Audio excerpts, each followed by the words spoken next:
परिचय।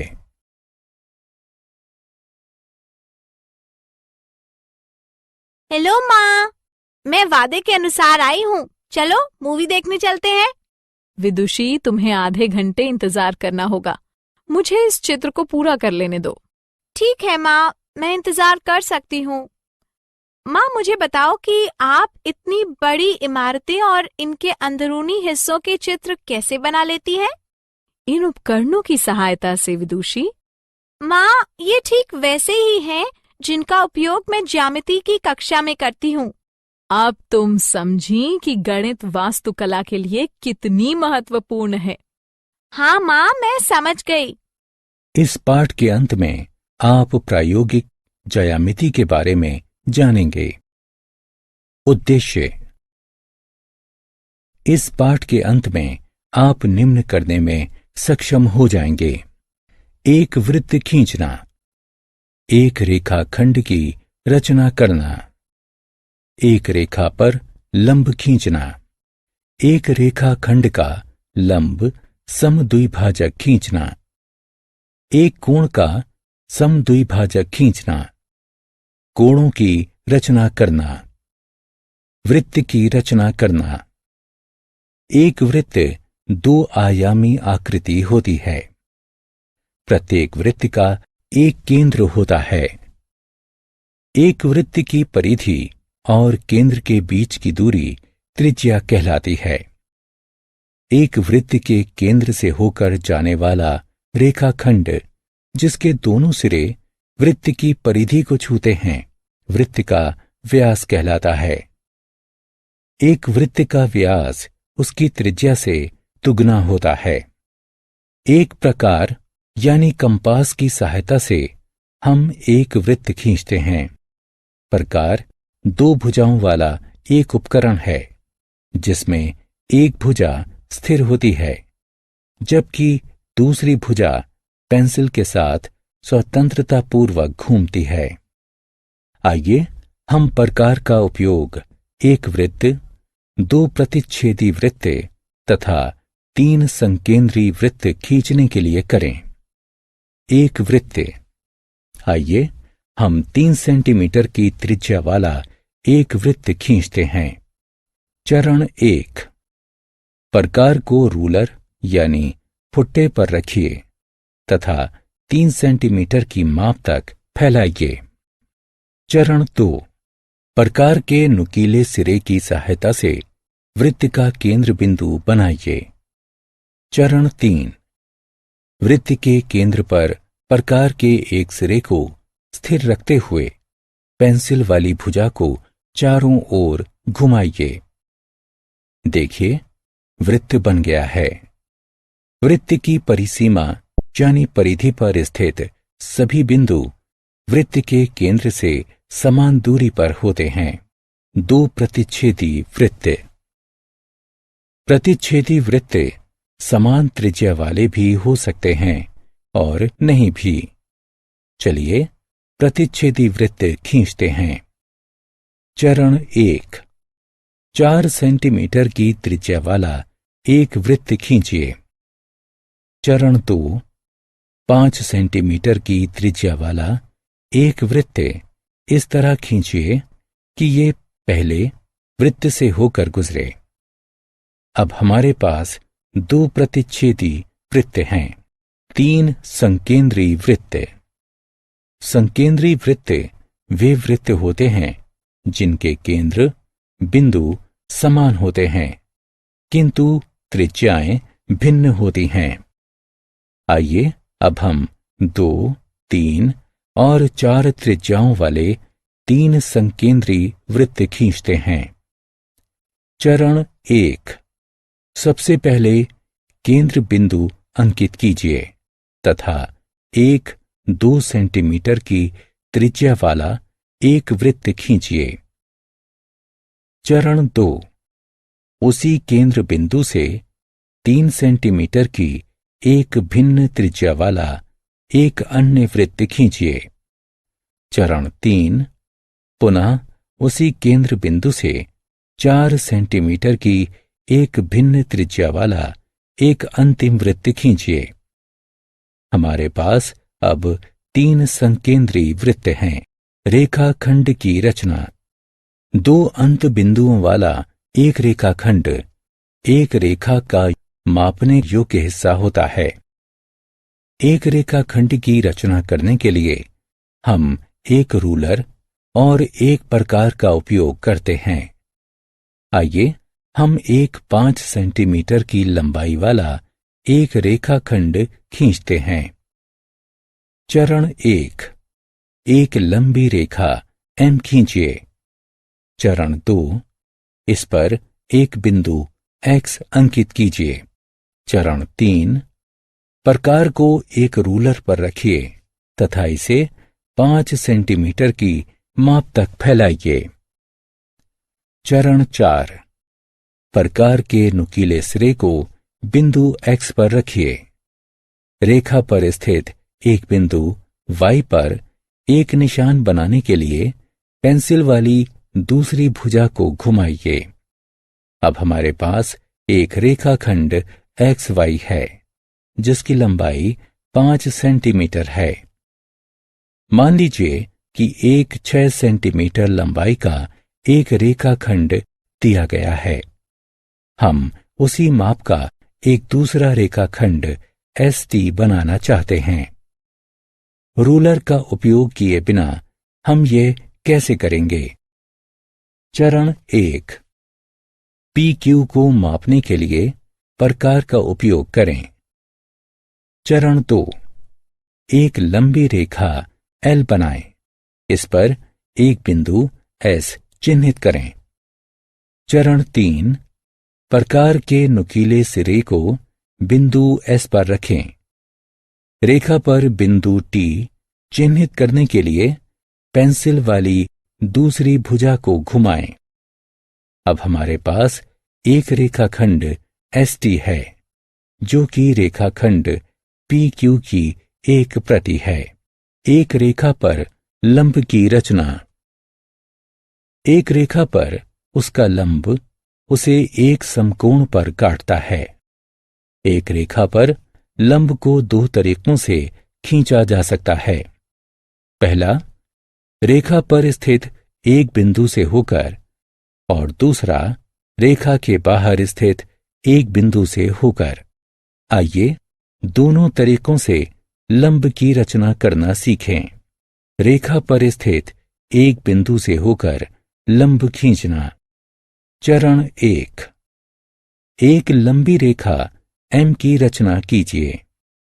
चरण 2, इस पर एक बिंदु A को चिन्हित कीजिए। चरण 3, बिंदु A को केंद्र के रूप में लेकर तथा कोई भी त्रिज्या वाला एक चाप खींचिए जो एक रेखा M को 2 बिंदुओं C तथा D पर काटता है। चरण 4, CA से अधिक लंबाई की त्रिज्या तथा C को केंद्र के रूप में लेकर पहले चाप के ऊपर एक चाप खींचिए। चरण 5, वही त्रिज्या तथा D को केंद्र के रूप में लेकर पहले चाप के ऊपर एक अन्य चाप खींचिए। चरण 6, दोनों चापों के प्रतिच्छेदन बिंदु को E से अंकित कीजिए। चरण 7, रूलर की सहायता से बिंदु E तथा बिंदु A को मिलाइए। EA रेखा M का लंब है। रेखा से बाहर स्थित एक बिंदु से होकर लंब डालना। चरण 1, एक लंबी रेखा M खींचिए। चरण 2, इसके ऊपर एक बिंदु A अंकित कीजिए। चरण 3, किसी भी त्रिज्या तथा बिंदु A को केंद्र के रूप में लेकर एक रेखा M को 2 बिंदुओं C तथा D पर काटने वाला एक चाप खींचिए। चरण 4, CD की लंबाई के आधे से अधिक त्रिज्या तथा C को केंद्र के रूप में लेकर पहले चाप के नीचे एक चाप खींचिए। चरण 5, वही त्रिज्या तथा डी को केंद्र के रूप में लेकर पहले चाप के ऊपर एक अन्य चाप खींचिए। चरण 6, दोनों चापों के प्रतिच्छेदन बिंदु को ई से अंकित कीजिए। चरण 7, रूलर की सहायता से बिंदु ई तथा बिंदु ए को मिलाइए। ए ई रेखा एम का लंब है। रेखाखंड के लंब समद्विभाजक की रचना करना। एक रेखाखंड का एक लंब समद्विभाजक इसे समकोण पर प्रतिच्छेद करता है तथा उसे दो बराबर भागों में विभाजित करता है। चरण 1, एक रेखाखंड एक्स वाई खींचते हैं। चरण 2, प्रकार पर एक्स वाई की लंबाई के आधे से ज्यादा की एक त्रिज्या मापते हैं। चरण 3, एक्स को केंद्र बिंदु लेकर रेखाखंड के नीचे और ऊपर एक चाप खींचते हैं। चरण 4, वाई को केंद्र बिंदु लेकर रेखाखंड के नीचे और ऊपर एक दूसरा चाप खींचते हैं। चरण 5, चाप के प्रतिच्छेदन बिंदुओं को ए तथा बी से अंकित कीजिए। चरण 6, डिवाइडर से ओ एक्स तथा ओ वाई को मापें। ओ एक्स बराबर ओ वाई। चरण 7, कोणों एक्स ओ बी तथा वाई ओ बी को मापिए। कोण एक्स ओ बी बराबर कोण वाई ओ बी बराबर 90 डिग्री। अतः ए बी एक्स वाई का लंब समद्विभाजक है। आत्म मूल्यांकन। एक रेखाखंड की रचना करने में सम्मिलित चरणों को उनकी संख्याओं से पहचानिए।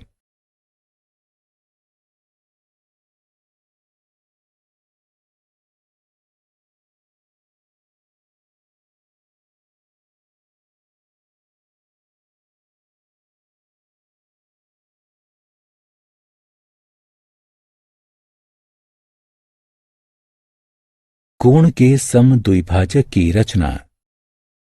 एक कोण का समद्विभाजक इसे दो बराबर भागों में विभक्त करता है।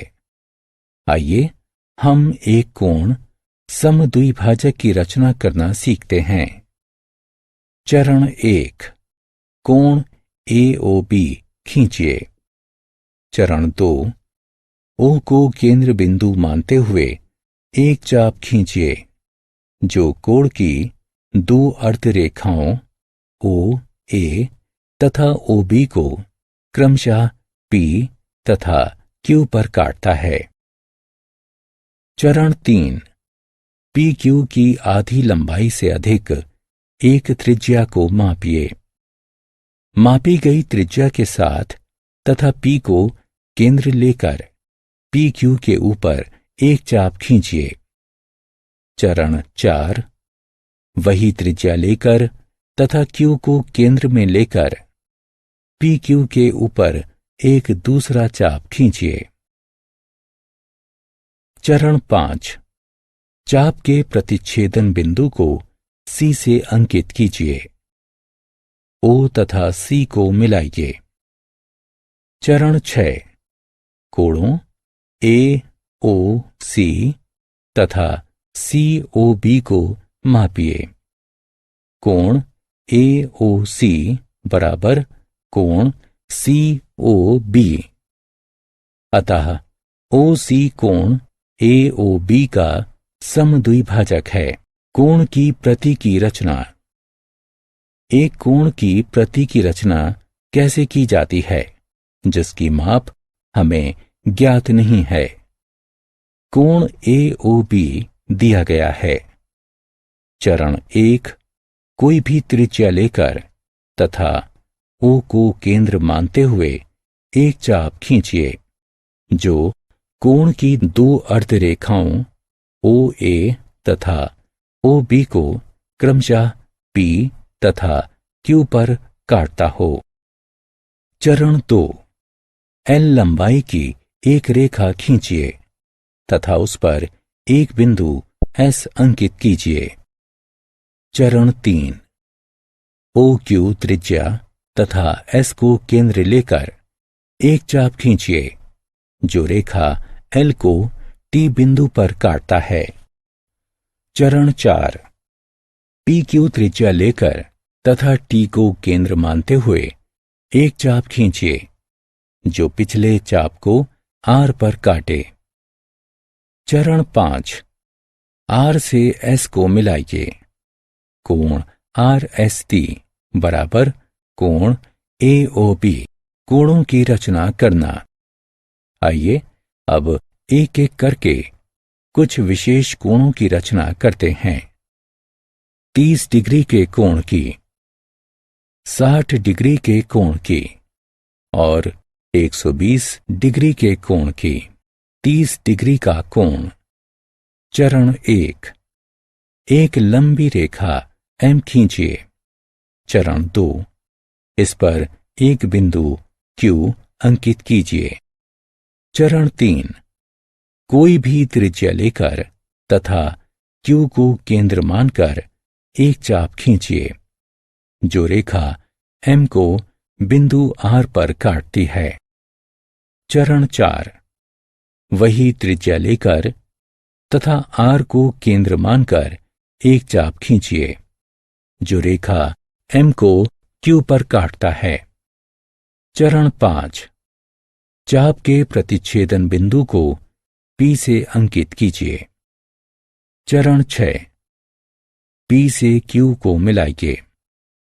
चरण 7, कोण को समद्विभाजित कीजिए। चरण 8, कोणों PQS तथा SQR को मापिए। कोण PQS बराबर कोण SQR बराबर 30 डिग्री। 60 डिग्री का कोण। चरण 1, एक लंबी रेखा M खींचिए। चरण 2, इस पर बिंदु Q अंकित कीजिए। चरण 3, कोई भी त्रिज्या लेकर तथा बिंदु Q को केंद्र मानकर एक चाप खींचिए जो रेखा M को बिंदु R पर काटता है। चरण 4, वही त्रिज्या लेकर तथा बिंदु R को केंद्र मानकर एक चाप खींचिए जो रेखा M को बिंदु Q पर काटता है। चरण 5, चाप के प्रतिच्छेदन बिंदु को P से अंकित कीजिए। चरण 6, P से Q को मिलाइए। कोण PQR निर्मित हुआ। 120 डिग्री का कोण। चरण 1, एक लंबी रेखा M खींचिए। चरण 2, इस पर बिंदु Q को अंकित कीजिए। चरण 3, कोई भी त्रिज्या लेकर तथा बिंदु Q को केंद्र मानकर एक चाप खींचिए जो रेखा M को बिंदु R पर काटता है। चरण 4, वही त्रिज्या लेकर तथा बिंदु R को केंद्र मानकर एक चाप खींचिए जो पहले चाप को बिंदु S पर काटता है। चरण 5, वही त्रिज्या लेकर तथा बिंदु S को केंद्र मानकर एक चाप खींचिए जो पहले चाप को बिंदु P पर काटता है। चरण 6, P से Q को मिलाइए। कोण PQR निर्मित हुआ। आत्म मूल्यांकन। निम्नलिखित विवरणों का मिलान उनके संबंधित विकल्पों से कीजिए।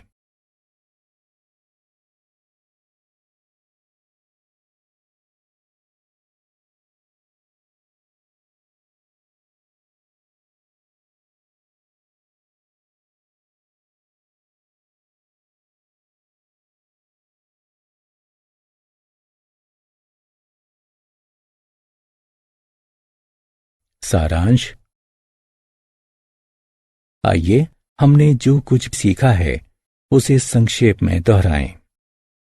वृत्त की रचना करना, रेखाखंडों की रचना करना, एक रेखाखंड के लिए एक लंब की रचना करना, एक रेखाखंड के एक लंब समद्विभाजक की रचना करना, एक कोण समद्विभाजक की रचना करना, कोणों की रचना करना।